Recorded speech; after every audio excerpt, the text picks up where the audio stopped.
আসসালামু আলাইকুম, কেমন আছেন সবাই?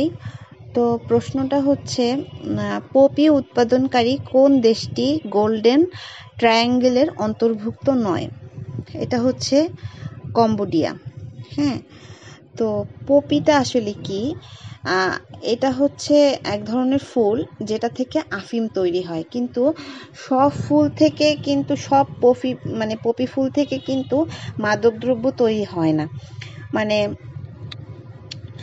কোনোটা আছে যে এটা বাগানের শোভা পায়, আবার কোনোটা হচ্ছে এটা দিয়ে মাদকদ্রব্য তৈরি হয়।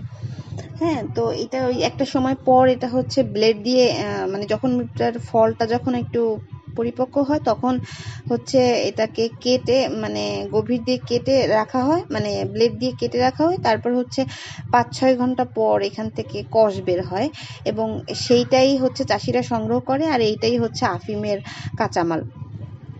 তো এটা থেকে হিরোইনও তৈরি করা হয়, তাছাড়া হচ্ছে এটা ওষুধ হিসাবে ব্যবহার করা হয়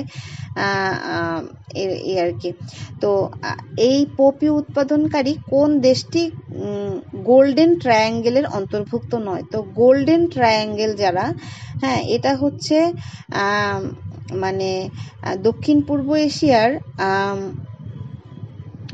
একটা বিশাল জায়গা জুড়ে একটা অঞ্চল, যেখানে হচ্ছে 20 শতকেরও শুরু থেকে হচ্ছে এই আফিমের উল্লেখযোগ্য অংশ উৎপাদিত হয়ে আসতেছে।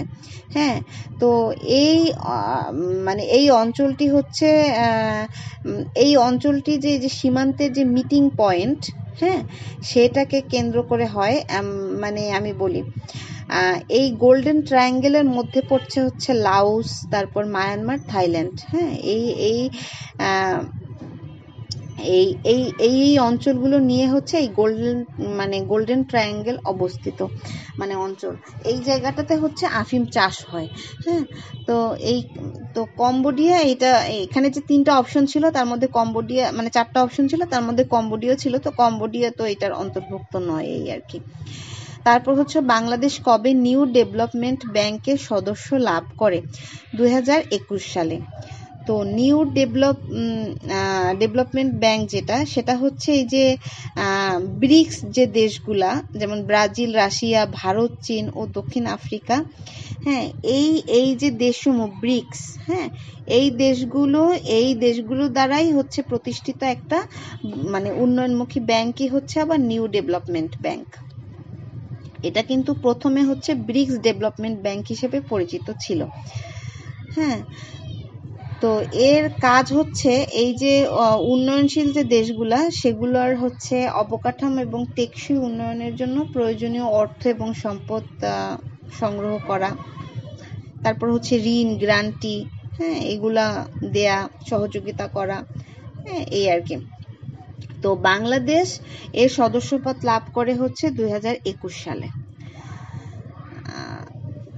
তারপরে হচ্ছে বাংলাদেশে ঘোষিত গ্যাস ক্ষেত্রের সংখ্যা কয়টি? এটা হচ্ছে 29টা। এখন ঘোষিত গ্যাস ক্ষেত্র মানে কি? ঘোষিত গ্যাস ক্ষেত্র মানে হচ্ছে এমন একটা ভূগর্ভস্থ প্রাকৃতিক গ্যাসের মজুদকে বোঝায় যা হচ্ছে অনুসন্ধান এবং পরীক্ষার মাধ্যমে নিশ্চিন্ত করা হয়েছে। এখন এমন অনেক গ্যাসের খনিও হচ্ছে থাকতে পারে যেটা অনুসন্ধান করে বের করা হয়েছে, কিন্তু সেটা পরীক্ষা করা হয়নি, বা কোনো একটা কাজ বাদ হয়েছে, বা এখনো বেরই করা হয় নাই। সেই জন্য বলা হয় যে ঘোষিত গ্যাস ক্ষেত্র, যেগুলো হচ্ছে অনুসন্ধান এবং পরীক্ষা করা হয়েছে এবং আনুষ্ঠানিকভাবে স্বীকৃতি দেওয়া হয়েছে। হ্যাঁ, এবং এই গ্যাস ক্ষেত্র থেকে হচ্ছে বাণিজ্যিকভাবে উত্তোলন করা যাবে এবং অর্থনৈতিকভাবে লাভজনক পরিমাণে যে প্রাকৃতিক গ্যাস পাওয়া যাবে, এরকম জায়গাগুলোকে বলা হয় ঘোষিত গ্যাস ক্ষেত্র। তো বাংলাদেশে 29টি গ্যাস ক্ষেত্র ঘোষিত হয়েছে এবং সর্বশেষ যে গ্যাস ক্ষেত্রটি পাওয়া গেছে সেটা হচ্ছে ভোলার ইলিশা 1। তারপরে হচ্ছে বিশ্ব মানবাধিকার বিষয়টি কবে পালিত হয়? এটা পালিত হয় হচ্ছে 10 ডিসেম্বর।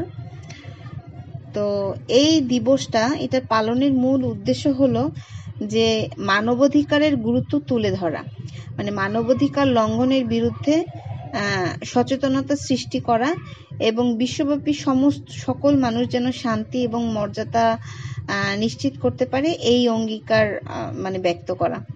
এটা হচ্ছে মানবাধিকার কমিশনের মূল লক্ষ্য।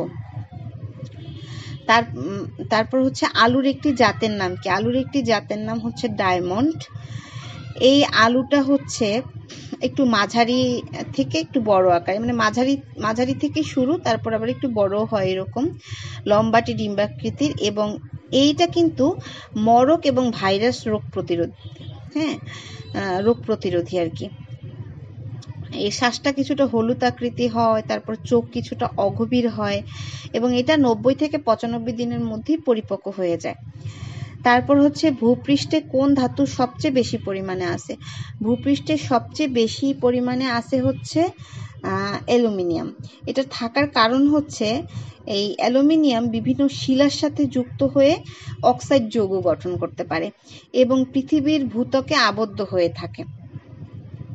এই ধাতুটা কিন্তু সক্রিয় বা মুক্ত অবস্থায় পাওয়া যায় না, তবে হচ্ছে শিলা বা খনিজ এর থেকে যৌগরূপে প্রচুর পরিমাণে পাওয়া যায়। সেই জন্য ভূপৃষ্ঠে এই ধাতুর পরিমাণ সব থেকে বেশি।